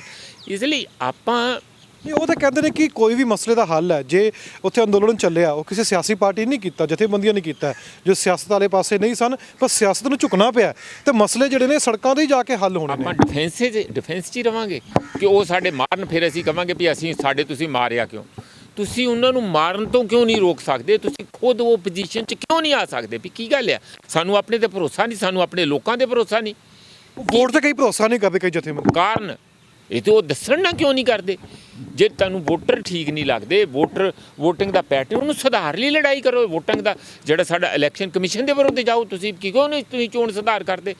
ਤੁਸੀਂ ਖੇਲ 'ਚੋਂ ਹੀ ਬਾਹਰ ਨਿਕਲ ਕੇ ਬੈਠ ਗਏ। ਔਰ ਦੂਜੇ ਜਿਹੜੇ ਖੇਡਣਾ ਚਾਹੁੰਦੇ ਆ ਉਹਨਾਂ ਨੂੰ ਖੁੱਲ੍ਹ ਕੇ ਉਸ ਗੱਲ ਦੀ ਸਪੋਰਟ ਕਰਨ ਦੀ ਜਗ੍ਹਾ, ਆਪਣੀ ਮੋਰਲ ਸਪੋਰਟ ਦੇਣ ਦੀ ਜਗ੍ਹਾ ਤੁਸੀਂ ਉਹਨਾਂ ਦੀ ਵੀ ਵਿਰੋਧਤਾ ਕਰਨ ਲੱਗ ਪਏ, ਜਿਨ੍ਹਾਂ ਦੇ ਨਾਲ ਕੱਲ੍ਹ ਅਸੀਂ ਇਕੱਠੇ ਆਏ ਸੀ। ਕੀ ਵੈਰ ਵਿਰੋਧ ਸੀਗਾ ਬਈ? ਇਹ ਮੈਨੂੰ ਨਹੀਂ ਗੱਲ ਸਮਝ। ਹੁਣ ਅਗਲੀ ਗੱਲ ਸੁਣ ਲਓ, ਜਿਹੜੀ ਇੱਕ ਨਵੀਂ ਉਹਨਾਂ ਯੂਨੀਅਨਾਂ ਨੇ ਪਾਈ ਹੈ, ਉਹ ਇਹ ਪਾਈ ਹੈ। ਉਗਰਾਹਾਂ ਸਾਹਿਬ ਨੇ ਵੀ ਬੜਾ ਇੱਕ ਲੇਖ ਲਿਖ ਕੇ ਪਾਇਆ, ਮੈਂ ਦੇਖਿਆ, ਉਹੀ ਹੈ। ਹੋਰ ਵੀ ਹੋਣਗੇ, ਉਹਨਾਂ ਨੇ ਵੀ ਪਾਇਆ। ਇਹ ਕਿ ਇਹਦੇ ਜੀ ਹੁਣ ਭੰਗ ਹੋ ਗਏ ਆ। ਇਹ ਜਿਹੜੀ ਰਾਜੇਵਾਲ ਦੀ ਯੂਨੀਅਨ ਆ, ਇਹ ਤਾਂ ਹੁਣ ਰਾਜਨੀਤਿਕ ਹੋ ਗਏ, ਦੂਜੇ ਵੀ ਰਾਜਨੀਤਿਕ ਹੋ ਗਏ।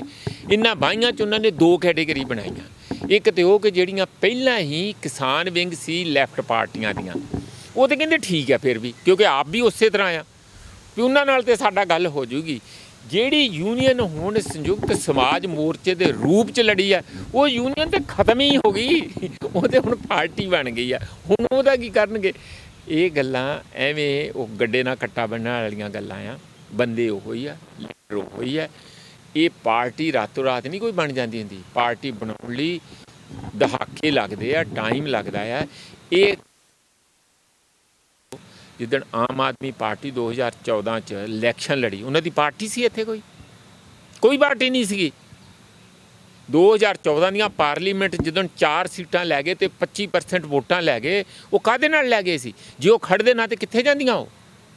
ਉਹ ਖੜੇ, ਉਹਨਾਂ ਨੇ ਉਹ ਇੰਝ ਕੀਤਾ ਸਾਰੇ, ਤੇ ਲੋਕਾਂ ਨੇ ਉਹਨਾਂ ਨੂੰ ਵੋਟਾਂ ਪਾ ਕੇ 4 MP ਵੀ ਦਿੱਤੇ। ਅੱਜ ਵੀ ਜੇ ਇਹੋ ਜਿਹੀਆਂ ਇਹ ਜਿਹੜੀਆਂ ਆਪਸ ਵਿੱਚ ਵੰਡਣ ਵਾਲੀਆਂ ਗੱਲਾਂ ਨਾ ਕਰਦੇ ਤੇ ਹੋਣਾ ਇਹ ਸੀਗਾ ਕਿ ਅੱਜ ਵੀ ਤਾਂ ਇਹਨਾਂ ਨੇ ਸਰਕਾਰ ਬਣਾਉਣੀ ਸੀ। ਜੇ ਬਾਕੀ ਜਥੇਬੰਦੀਆਂ, ਤੁਸੀਂ ਜਿਵੇਂ ਕਹਿ ਰਹੇ ਹੋ ਕਿ ਉਗਰਾਹਾਂ ਸਾਹਿਬ ਨੇ ਪ੍ਰੈਸ ਕਾਨਫਰੰਸ ਕੀਤੀ, ਉਹਨਾਂ ਨੇ ਸਾਫ਼ ਕਹਿਤਾ ਕਿ ਅਸੀਂ ਸਾਥ ਨਹੀਂ ਹਾਂ। ਜੇ ਸਾਰੀਆਂ ਜਥੇਬੰਦੀਆਂ ਸਾਥ ਦਿੰਦੀਆਂ SSM ਦੀਆਂ, ਤਾਂ ਲੱਗਦਾ ਸੀ ਵੀ ਸੀਟਾਂ ਜਿੱਤ ਜਾਂਦੇ। ਜਿੱਤਨੀ ਸਰਕਾਰ ਬਣਾਉਂਦੇ 30 ਸੀਟਾਂ 35 ਵੀ ਸੀਟਾਂ ਜਿਹੜਾ ਆ ਅੱਜ ਦੇ ਰੂਪ 'ਚ ਲੈ ਜਾਓ, ਉਹਦੀ ਸਰਕਾਰ ਚੱਲਣੀ ਆ। ਤੁਸੀਂ ਬਾਕੀ ਦੀਆਂ ਘਟਣੀਆਂ ਵੀ ਤੇ ਸੀਗੀਆਂ ਨਾ, ਉਹਨੀਆਂ ਇੰਨਾ ਬਾਹਰ ਸੀਗਾ, ਇੰਨਾ ਲੋਕਾਂ ਦੇ ਵਿੱਚ ਜਿਹੜੀਆਂ ਰੂਰਲ ਸੀਟਾਂ ਆ ਉਹਨਾਂ 'ਚ ਤੇ ਇਹਨਾਂ ਨੇ ਹੈਂਡਸ ਡਾਊਨ ਇਹਨਾਂ ਨੇ ਜਿੱਤਣਾ ਸੀਗਾ। ਪਰ ਜਦੋਂ ਆਪ ਹੀ ਅਸੀਂ ਲਗਾਤਾਰ ਲਾਗੇ, ਇੱਕ ਥੋੜ੍ਹੀ ਲਾਇਆ ਹੈ, ਜਿਹੜੀ ਪਾਰਟੀਆਂ ਨੇ ਤੇ ਵਿਰੁੱਧ ਹੋਣਾ ਹੀ ਹੋਣਾ ਸੀਗਾ, ਰਜਿਸਟ੍ਰੇਸ਼ਨ ਨਹੀਂ ਹੋਣ ਦਿੱਤੀ। ਪਰ ਜਿਹੜੇ 22 ਸੀ ਉਹ ਵੀ ਤਾਂ ਭੱਜ ਲਏ ਨਾ। ਜੇ ਉਹ ਭੱਜ ਗਏ, 22 'ਚ ਕਿੰਨੇ ਭੱਜ ਗਏ? 4 ਦਾ ਜ਼ਿਕਰ ਹੁੰਦਾ। ਰੁਲਦੂ ਸਿੰਘ ਹੁਣੀ ਭੱਜ ਗਏ, ਕਾਦੀਆਂ ਭੱਜ ਗਏ, ਮਨਜੀਤ ਰਾਏ ਨਹੀਂ ਦਿਖਿਆ। ਹੋਰ ਵੀ ਬਾਕੀ ਤਾਂ ਬਹੁਤ ਐਕਟਿਵ ਨਹੀਂ ਸੀ ਜਿੰਨਾ ਹੋਣੇ ਚਾਹੀਦੇ ਸੀਗੇ। ਘੱਟੋ ਘੱਟ ਮੈਨੂੰ ਇਹਦੇ ਚਿਹਰੇ ਜਿਹੜੇ ਦਿਖਦੇ ਸੀ ਨਾ, ਕੁਲਵੰਤ ਹੁਣੀ ਤੇ ਲੜ ਰਹੇ ਸੀਗੇ, ਸੰਧੂ ਹੁਣੀ ਤੇ ਲੜ ਰਹੇ ਸੀ, ਹੋਰ ਸਾਰੇ ਲੜ ਰਹੇ ਸੀ। ਪਰ ਮਤਲਬ ਕਹਿਣ ਦਾ ਮੇਰਾ ਇਹ ਹੈ ਕਿ ਜੋ ਵੱਡੇ ਚਿਹਰੇ ਸੀ, ਹੁਣ ਜਿਹੜੀ ਪਹਿਲੀ ਪ੍ਰੈਸ ਕਾਨਫਰੰਸ ਹੋਈ ਆ ਕਾਦੀਆਂ ਸਾਹਿਬ ਦਾ, ਉਹਦੇ 'ਚ ਵੱਡਾ ਕੱਦ ਸੀਗਾ ਬੋਲਣ ਦੇ ਵਿੱਚ ਕਿ 117 ਅਸੀਂ ਲੜਾਂਗੇ, ਅਸੀਂ ਤਿਆਰ ਕਰ ਲਈ। ਤੁਸੀਂ 117 ਸੀਟਾਂ ਦੇ ਉੱਤੇ ਬੰਦੇ ਕਿਉਂ ਨਹੀਂ ਦਿੱਤੇ? ਉਮੀਦਵਾਰ ਕਿਉਂ ਨਹੀਂ ਦੇ ਪਾਏ? ਦਿੱਤੇ ਆ ਅਸੀਂ, ਜਿੰਨਾ 10 ਤੇ ਚੜੂਨੀ ਦੇ ਸੀਗੇ, 104 ਅਸੀਂ ਦਿੱਤੇ, 3-4 ਹੀ ਘੱਟ ਸੀਗੇ। ਉਹਦੇ ਵਿੱਚ ਸਾਨੂੰ ਸੋਲਿਡ ਜਿਹੜੇ ਕੈਂਡੀਡੇਟ ਹੈ, ਜਿਸ ਤਰ੍ਹਾਂ ਹੁਣ ਲੰਬੀ ਹੈ, ਉੱਥੇ ਚਾਹੀਦਾ ਸੀ ਸੋਲਿਡ ਜਿਹੜਾ ਖਰੀਦਿਆ ਨਾ ਜਾ ਸਕੇ, ਦਬਕਾਇਆ ਨਾ ਜਾ ਸਕੇ, ਉਸ ਕਿਸਮ ਦਾ ਵੱਡਾ ਕੈਂਡੀਡੇਟ। ਇਸ ਤਰ੍ਹਾਂ ਹੀ ਚੰਨੀ ਹੈਗਾ, ਇਹਦੇ ਤੇ ਵੀ ਜਿਹੜਾ ਸੋਲਿਡ ਕੈਂਡੀਡੇਟ ਹੈ, ਜਿਸ ਤਰੀਕੇ ਨਾਲ ਲੱਭਦੇ ਸੀ ਮਿਲੇ ਕੈਂਡੀਡੇਟ, ਅਸੀਂ ਵੀਕ ਕੈਂਡੀਡੇਟ ਨਹੀਂ ਸੀ ਖੜਾ ਕਰਨਾ ਚਾਹੁੰਦੇ। ਇਸ ਕਿਸਮ ਦਾ ਹੋਇਆ। 4-5 ਸੀਟਾਂ ਸੀ ਜਿੱਥੇ ਅਸੀਂ ਕੈਂਡੀਡੇਟ ਨਹੀਂ ਦੇ ਪਾਏ। ਉਹਨਾਂ 'ਚੋਂ ਕੁਛ ਨੂੰ ਫਿਰ 1-2 ਨੂੰ ਅਸੀਂ ਬਾਅਦ 'ਚ ਅਡੋਪਟ ਵੀ ਕੀਤਾ। ਵੱਡੀ ਗਿਣਤੀ 'ਚ ਤਕਰੀਬਨ ਬਾਈ ਐਂਡ ਲਾਰਜ ਜਿਹੜੀ 4 ਦਿਨ ਪਹਿਲਾਂ ਕੋਰਟ ਤੋਂ ਤੁਸੀਂ ਚੱਲੇ ਹੋ ਤੇ ਫਿਰ ਵੀ ਇੰਨੇ ਲੋਕਾਂ ਨੂੰ ਖੜੇ ਕਰ ਦੇਣਾ ਔਰ ਖੜੇ ਰੱਖਣਾ ਔਰ ਉਹਨਾਂ ਦੀ ਲੜਾਈ ਅਖੀਰ ਤੱਕ ਦੇਣੇ, ਕਈ ਤੇ ਬਹੁਤ ਹੀ ਚੰਗੇ ਉਹਨਾਂ ਦੇ ਵਿੱਚ ਉਹਨਾਂ ਨੇ ਲੜਾਈ। ਹੁਣ ਐਸਐਸਐਮ ਕੀ ਕਰੂਗਾ? ਐਵੇਂ ਸਿਆਸਤ ਵਾਲੇ ਪਾਸੇ ਜਾਊਗਾ ਕਿ ਜਥੇਬੰਦੀਆਂ ਵਾਲੇ ਪਾਸੇ ਜਾਊਗਾ? ਕਿੱਧਰ ਨੂੰ ਜਾਊਗਾ? ਜੇ ਕੱਲ ਨੂੰ ਫਿਰ ਪ੍ਰੋਟੈਸਟ ਕਰਨਾ ਪੈ ਗਿਆ, ਸਿਆਸਤ ਵਾਲੇ ਜਾਓਗੇ ਕਿ ਜਥੇਬੰਦੀਆਂ, ਉਹ ਵੀ ਕਿਸਾਨ ਯੂਨੀਅਨ ਵਾਲੇ ਪਾਸੇ ਜਾਓਗੇ? ਇਹ ਸਾਰੀਆਂ ਲੈਫਟ ਪਾਰਟੀਆਂ ਤੇ ਉਹਨਾਂ ਦੇ ਕਿਸਾਨ ਵਿੰਗ ਲਗਾਤਾਰ ਅਜੇ ਤੱਕ ਲੱਗੇ ਹੋਏ ਆ ਤੇ ਕਦੀ ਉਹਨਾਂ ਨੂੰ ਕੋਈ ਕਿਸੇ ਕਿਸਮ ਦੀ ਦਿੱਕਤ ਨਹੀਂ ਆਈ। ਇਹੀ ਬੰਦੇ ਜਿਹੜੇ ਪਾਰਟੀਆਂ 'ਚ ਵੀ ਹੈਗੇ ਆ, ਉਹ ਪਾਰਟੀਆਂ 'ਚ ਵੀ ਹੈਗੇ ਆ, ਜਿਹੜੇ ਕਿਸਾਨ ਲੀਡਰ ਆ ਸਾਰੀਆਂ ਦੇ, ਜਿਹੜੇ ਬਾਈਕਾਟ ਕਰਨ ਵਾਲੇ ਆ, ਉਹ ਪਾਰਟੀਆਂ ਦੇ ਲੀਡਰ ਵੀ ਹੈਗੇ, ਪਾਰਟੀਆਂ ਦੇ ਮੈਂਬਰ ਵੀ ਹੈਗੇ ਆ ਤੇ ਨਾਲ ਕਿਸਾਨ ਲੀਡਰ ਵੀ ਹੈਗੇ। ਕਈ ਤੇ ਸਿੱਧੇ ਉੱਥੇ ਲਗਾਤਾਰ ਬੈਠੇ ਰਹੇ ਆ, ਜਾ ਕੇ ਸਟੇਜਾਂ ਦੇ ਵੀ ਉੱਤੇ ਦੇ। ਇਹਨਾਂ ਦੀਆਂ ਪਾਰਟੀਆਂ ਜਿਹੜੀਆਂ ਦੁੱਧ ਧੋਤੀਆਂ ਆ ਤੇ ਦੂਜੀਆਂ ਪਾਰਟੀਆਂ ਜਿਹੜੀਆਂ ਚੋਣਾਂ ਲੜਦੀਆਂ ਉਹ ਸਾਰੀਆਂ ਗੰਦੀਆਂ ਆ। ਇਹ ਗੱਲ ਨਾਲ ਮੈਂ ਉਹਨਾਂ ਦੀ ਨਾਲ ਸਹਿਮਤ ਹੈਗਾ ਕਿ ਤੁਸੀਂ ਇੱਕ ਅਲੱਗ ਰੈਡੀਕਲ ਪੋਲਿਟਿਕਸ ਨਾ ਕਰਦੇ ਆ ਤੇ ਜਿੱਥੇ ਤੁਹਾਡਾ ਕਿਸਾਨੀ ਨਾਲ ਇੰਟੀਮੇਟਲੀ ਰਿਸ਼ਤਾ ਹੈਗਾ, ਇਸ ਕਰਕੇ ਤੁਹਾਨੂੰ ਕੋਈ ਬਹੁਤਾ ਨਹੀਂ। ਹੁਣ ਸਵਰਾਜ ਇੰਡੀਆ ਜੋਗਿੰਦਰ ਯਾਦਵ, ਉਹ ਪ੍ਰਧਾਨਗੀ ਉਹਦੀ ਮਨਜ਼ੂਰ ਸੀਗੀ। ਸਵਰਾਜ ਇੰਡੀਆ ਪੋਲੀਟੀਕਲ ਪਾਰਟੀ ਆ, ਉਹਦੀ ਪ੍ਰਧਾਨਗੀ ਕਿਉਂ ਮਨਜ਼ੂਰ ਸੀ? ਉਹ ਦੂਜਿਆਂ ਨੂੰ ਕੱਢਦਾ ਫਿਰਦਾ ਵੀ ਤੁਸੀਂ ਇਲੈਕਸ਼ਨਾਂ ਕਿਉਂ ਲੜਦੇ, ਖੁਦ ਇਲੈਕਸ਼ਨਾਂ ਲੜਦਾ। ਇਸ ਲਈ ਇੰਨਾ ਕੋਈ ਸਾਰਾ ਸਾਫ ਸੁਥਰਾ ਕੁਛ ਨਹੀਂ ਹੈ। ਹਾਂ, ਤੁਹਾਡਾ ਜਿਹੜੀ ਤੁਸੀਂ ਬਹੁਤ ਅਹਿਮ ਸਵਾਲ ਕੀਤਾ ਉਹ ਇਹ ਹੈ ਕਿ ਇਹ ਕੱਲ੍ਹ ਨੂੰ ਮੁੜ ਕੇ ਏਡੇ ਇਕੱਠੇ ਹੋਣਗੇ ਕਿ ਨਹੀਂ ਹੋਣਗੇ? ਬਿਲਕੁਲ ਹੋਣਗੇ। ਮੀਟਿੰਗ ਹੋ ਕੇ ਹਟੀ ਹੈ, ਰਾਜੇਵਾਲ ਦੀ ਯੂਨੀਅਨ ਦੀ ਵੀ ਮੀਟਿੰਗ ਹੋ ਕੇ ਹਟੀ ਆ। ਅਸੀਂ ਵੀ ਸਮੁੱਚੇ ਜਿਹੜੇ ਸਾਡੇ ਨਾਲ ਜਿਨ੍ਹਾਂ ਦੇ ਬੰਦੇ ਆ ਉਹਨਾਂ ਦੀ ਛੇਤੀ ਕਾਲ ਕਰਕੇ ਅਸੀਂ ਰਿਵਿਊ ਕਰਾਂਗੇ ਕੀ ਕਰਨਾ ਕੀ ਨਹੀਂ ਕਰਨਾ। ਆਪਣੀ ਤੌਰ 'ਤੇ ਅਸੀਂ, ਮੈਂ ਜਾਂ ਰਾਜੇਵਾਲ ਜਾਂ 1-2 ਬੰਦੇ ਤੇ ਕੋਈ ਇਹੋ ਜਿਹਾ ਫੈਸਲਾ ਨਹੀਂ ਲੈਣਗੇ। ਇਹ ਆਪਣੇ ਤੌਰ 'ਤੇ ਇੱਕ ਜਿਹੜੀ ਇਨੀਸ਼ੀਏਟਿਵ ਸੀਗਾ, ਐਫਰਟ ਸੀਗਾ, ਉਹ ਕਾਫੀ ਮੈਨੂੰ ਲੱਗਦਾ ਕਿ ਜਿਨ੍ਹਾਂ ਹਾਲਾਤਾਂ 'ਚ ਜਿਵੇਂ ਵੀ ਹੋਇਆ ਉਹ ਕਾਫੀ ਸ਼ਲਾਘਾਯੋਗ ਸੀ। ਅੱਛਾ, ਹੁਣ ਅੱਗੇ ਲੱਗਦਾ ਵੀ ਹੁਣ ਕਾਹਲੀ ਕਰ ਗਏ ਜਾਂ ਵੇਟ ਕਰ ਲੈਂਦੇ ਜਾਂ ਇੰਤਜ਼ਾਰ ਕਰ ਲੈਂਦੇ, ਫਿਰ ਸਿਆਸਤ ਵਾਲੇ ਪਾਸੇ ਜਾਂਦੇ? ਕੁਝ ਸਮਾਂ ਬਚਿਆ ਸੀ ਚੋਣਾਂ ਦੇ ਵਿੱਚ, ਉਸ ਤੋਂ ਪਹਿਲਾਂ ਹੀ ਇੱਕ ਪਾਰਟੀ ਆ ਜਾਂਦੀ ਐਸਐਸਐਮ, ਕਾਹਲੀ ਕਰਕੇ ਇੱਥੇ ਜਾ ਕੇ। ਕਾਹਲੀ ਕਿਵੇਂ ਹੋ ਗਈ ਬਈ? 1.25 ਸਾਲ 1.5 ਸਾਲ ਤੁਸੀਂ ਸੜਕਾਂ 'ਤੇ ਬੈਠੇ ਲੜ ਰਹੇ ਆ ਔਰ ਤੁਹਾਨੂੰ ਉਹਨਾਂ ਲੋਕਾਂ ਨੂੰ ਜਵਾਬਦੇਹ ਕਰਨ ਲਈ ਇੱਕ ਮੌਕਾ ਲੱਗਾ ਸੀਗਾ ਤੇ ਉਹ ਅਚਾਨਕ ਥੋੜ੍ਹੀ ਕਿਤੇ ਸਡਨਲੀ ਕਿਤੇ ਭੋਰੇ 'ਚੋਂ ਨਿਕਲ ਕੇ ਆ ਕੇ ਇਲੈਕਸ਼ਨਾਂ 'ਚ ਖੜੇ ਹੋ ਗਏ ਸੀਗੇ। ਇਹੀ ਤਾਂ ਸਵਾਲ ਸੀ ਸਾਰਾ ਕਿ ਜਿਹੜੇ ਲੋਕ ਇੰਨੇ ਵੱਡੇ ਪੱਧਰ 'ਤੇ ਲੱਖਾਂ ਦੀ ਗਿਣਤੀ 'ਚ ਮੋਬਿਲਾਈਜ਼ ਕੀਤੇ ਹੋਏ, ਚਾਰਜਡ ਆ, ਕੁਛ ਕਰਨਾ ਚਾਹੁੰਦੇ ਆ, ਕੁਛ ਯਾਨੀ ਹਰ ਕਿਸਮ ਨਾਲ ਲੜਾਈ 'ਚੋਂ ਪਰਖੇ ਹੋਏ ਯੋਧੇ ਨਿਕਲੇ ਆ, ਤੁਸੀਂ ਉਹਨਾਂ ਦੇ ਇਨੀਸ਼ੀਏਟਿਵ ਨੂੰ 100 ਘੜੇ ਪਾਣੀ ਪਾ ਦੋਗੇ, ਮੈਨੂੰ ਤਾਂ ਲੱਗਦਾ ਇਹ ਪਾਪ ਆ। ਕਿੰਨੀਆਂ ਸੀਟਾਂ ਆ ਸਕਦੀਆਂ ਐਸਐਸਐਮ ਨੂੰ ਹੁਣ? ਇਹ ਤੇ ਚਲੋ ਆਪਾਂ ਐਵੇਂ ਜਿਹੜੀਆਂ ਨਾ, ਇਹਦਾ ਕੋਈ ਮਤਲਬ ਨਹੀਂ ਹੁੰਦਾ ਹੈ ਗੱਲ ਦਾ। ਇੰਨੀ ਗੱਲ ਜ਼ਰੂਰ ਆ ਕਿ ਸਾਡੀ ਜਿਹੜੀ ਲੜਾਈ ਸੀਗੀ ਉਹ ਕੁਛ ਕੁ ਸੀਟਾਂ 'ਤੇ ਯਾਨੀ 25-30 ਸੀਟਾਂ 'ਤੇ ਕਾਫੀ ਜ਼ਬਰਦਸਤ ਲੜਾਈ ਸੀ, ਜਿਹਦੇ ਵਿੱਚ ਤੁਸੀਂ ਇੱਕ ਧਿਰ ਸੀਗੇ ਤਕੜੇ ਤੌਰ 'ਤੇ।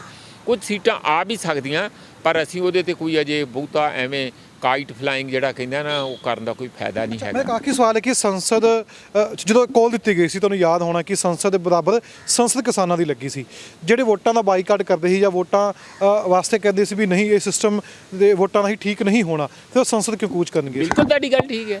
ਤੁਸੀਂ ਪੈਰਲਲ ਸੰਸਦ ਸਾਰਾ ਉੱਥੇ ਸਪੀਕਰ ਵਗੈਰਾ ਸਾਰਾ ਕੁਝ ਬਣਾਏ, ਉਹ ਐਵੇਂ ਫੀਲਿੰਗ ਲੈਣ ਲਈ ਬਣਾਏ ਨਹੀਂ। ਇਹ ਹੀ ਤਾਂ ਮੈਂ ਗੱਲ ਹੈ, ਮੈਂ ਉਦੋਂ ਕਿਉਂ ਨਹੀਂ ਵਿਰੋਧਤਾ ਕੀਤੀ ਵੀ ਨਹੀਂ ਇਹ ਨਹੀਂ ਕੰਮ ਕਰਨਾ ਸੀ, ਸਾਨੂੰ ਤਾਂ ਨਫ਼ਰਤ ਆ ਪਾਰਲੀਮੈਂਟ ਦੇ ਨਾਲ, ਸਾਨੂੰ ਨਫ਼ਰਤ ਆ ਅਸੈਂਬਲੀ ਦੇ ਨਾਲ, ਅਸੀਂ ਨਹੀਂ ਇਹਦੇ 'ਚ ਜਾਣਾ। ਉਦੋਂ ਤੇ ਪੈਰਲਲ ਆਈ, ਉਹਨਾਂ ਨੇ ਜੋਗਿੰਦਰ ਯਾਦਵ ਹੋਣਾ ਦਾ ਹੀ ਆਈਡੀਆ ਹੋਊਗਾ ਕਿਉਂਕਿ ਉਹ ਇਹੋ ਜਿਹੇ ਕੰਮ ਕਾਫੀ ਜਾਣਦੇ ਆ, ਉਹਨਾਂ ਨੇ ਪੈਰਲਲ ਲਾ ਕੇ ਸਾਰਾ ਕੰਮ ਕੀਤਾ।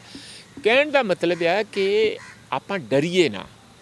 ਇਹ ਜਿਹੜਾ ਆਪਾਂ ਜਿਸ ਗੌਰਮੈਂਟ ਯੂਨੀਅਨ ਡਰ ਗਈਆਂ ਸੀ ਜਥੇਬੰਦੀਆਂ ਵੀ ਨਹੀਂ ਸਿਆਸਤ ਲੈ ਡਰਨ ਦਾ, ਮੈਨੂੰ ਲੱਗਦਾ ਕਿ ਉਹਨਾਂ ਨੂੰ ਕਿਤੇ ਨਾ ਕਿਤੇ ਮਨ ਵਿੱਚ ਬੈਠਾ ਹੋਇਆ ਕਿ ਜਾਂ ਤੇ ਅਸੀਂ ਵੱਡਾ ਹੀ ਕੰਮ ਕਰਨਾ, ਬਹੁਤ ਵੱਡਾ ਕੰਮ ਕਰਨਾ, ਮਤਲਬ ਇਨਕਲਾਬ ਕਰਨਾ, ਤੇ ਜਾਂ ਫਿਰ ਅਸੀਂ ਇਸ ਤਰ੍ਹਾਂ ਹੀ ਸੜਕਾਂ 'ਤੇ ਤੁਰੇ ਫਿਰਨਾ, ਵਿੱਚ ਵਿਚਾਲੇ ਦਾ ਕੰਮ ਨਹੀਂ ਅਸੀਂ ਕਰ ਸਕਦੇ। ਹੁਣ ਨਾ 9 ਮਣ ਤੇਲ ਹੋਵੇ ਨਾ ਰਾਧਾ ਨੱਚੇ। ਇਨਕਲਾਬ ਜਿੱਥੇ ਹੋਏ ਸੀ ਉਹ ਤੇ ਉਹਨਾਂ ਦਾ ਹਾਲ ਤੇ ਦੇਖ ਲਓ ਕਿਵੇਂ ਸਾਰਾ ਕੀ ਬਣਿਆ ਪਿਆ, ਜਿੱਥੇ ਵੀ ਹੋਏ ਆ। ਆਪਾਂ ਕਿਹੜਾ ਨਵਾਂ ਕੋਈ ਝੁਰਲੂ ਫੇਰਨਾ ਇੱਥੇ ਕਿ ਇਹਦਾ ਸਾਡਾ ਬਿਲਕੁਲ ਉਹਨਾਂ ਨਾਲੋਂ ਅਲੱਗ ਹੋਊ, ਉਹਨਾਂ ਦੀਆਂ ਗਲਤੀਆਂ ਤੋਂ ਸਿੱਖ ਕੇ ਹੋਊ ਜਾਂ ਕੁਝ ਕਰਨਾ, ਇਹ ਗੱਲਾਂ ਹੁੰਦੀਆਂ ਕਰਨੀਆਂ। ਮੈਨੂੰ ਉਹਨਾਂ ਨਾਲ ਕੋਈ ਵਿਰੋਧਤਾ ਨਹੀਂ, ਪੂਰੀ ਸਿੰਪਥੀ ਆ। ਕੱਲ੍ਹ ਨੂੰ ਉਹ ਵਿਚਾਰ ਅਲੱਗ-ਅਲੱਗ ਹੋ ਸਕਦੇ ਨੇ। ਨਹੀਂ ਬਿਲਕੁਲ ਨਹੀਂ, ਉਹ ਸਾਨੂੰ ਦੱਸਣ, ਅਸੀਂ ਕੋਈ ਉਹਨਾਂ ਨੂੰ ਘੱਟ ਇਨਕਲਾਬੀ ਨਹੀਂ ਹੈਗੇ, ਪਰ ਸਾਨੂੰ ਦੱਸਣ ਤੇ ਸਹੀ ਕਿਵੇਂ ਕਰੀਏ। 50-52 ਸਾਲ ਤੇ ਮੈਨੂੰ ਹੋ ਗਏ ਇਹਨਾਂ ਗੱਲਾਂ ਨੂੰ ਸੁਣਦਿਆਂ ਤੇ ਧੱਕੇ ਖਾਂਦਿਆਂ, ਇਹਨਾਂ ਦੇ ਨਾਲ ਜੇਲ੍ਹਾਂ 'ਚ ਵੀ ਗਏ ਹਾਂ ਅਸੀਂ, ਪਰ ਮੈਨੂੰ ਕੋਈ ਗੱਲ ਦਿਖੇ ਤੇ ਸਹੀ ਨਾ।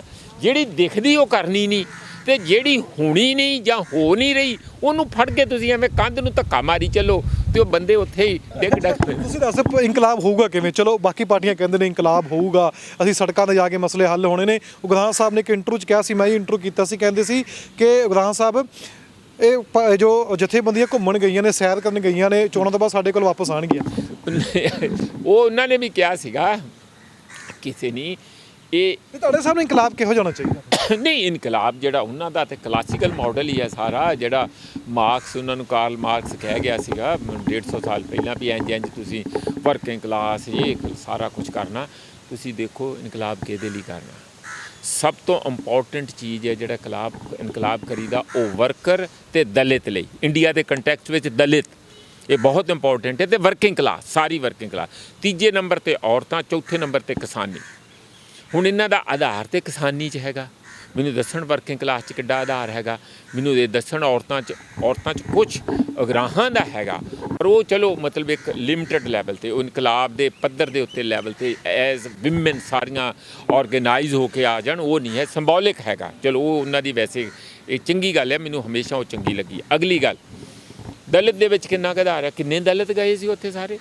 ਇਸ ਲਈ ਜਿੰਨਾਂ ਲਈ ਤੁਸੀਂ ਸਮਾਜ ਦੇ ਵਿੱਚ ਇਨਕਲਾਬ ਕਰਨਾ, ਮਤਲਬ ਉੱਪਰੋਂ ਥੱਲੇ ਕਰਨਾ, ਉਹਨਾਂ ਦੀ ਤਾਂ ਅਜੇ ਕੋਈ ਬਾਤ ਵੀ ਨਹੀਂ ਪੁੱਛਦਾ, ਉਹਨਾਂ ਦਾ ਤਾਂ ਭਰੋਸਾ ਵੀ ਨਹੀਂ ਹੈਗਾ। ਫਿਰ ਐਵੇਂ ਹਵਾ 'ਚ ਡਾਂਗਾ ਮਾਰੀ ਜਾਣ ਦਾ ਕੀ ਫਾਇਦਾ?